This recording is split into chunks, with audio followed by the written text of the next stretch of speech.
اميره مسجله خطر محمد.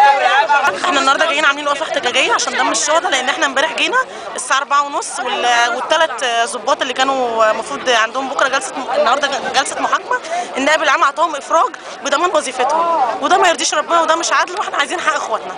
دم عيالنا مش هيروح، اللي هيتنزل على دم ابنه ما يوقفش معانا.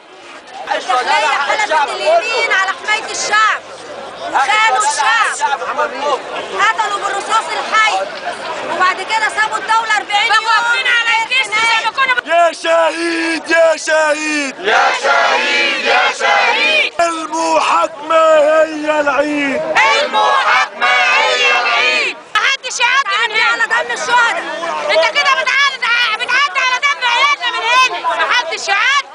الداخلية مش عايزينها تمسك بلدنا، الداخلية احنا عطيناها سلاح تحمينا موتتنا بيه. حصل ولا ما حصلش؟ هي دي الداخلية، احنا مش ندمانين على داخلية، مش هندمان على البلد ديت. كل الشهداء اتضربوا بنار، كل الشهداء اتضربوا بنار، كل الشهداء اتضربوا بنار، كل الشهداء اتضربوا بنار. القصاص القصاص القصاص القصاص القصاص القصاص القصاص القصاص للي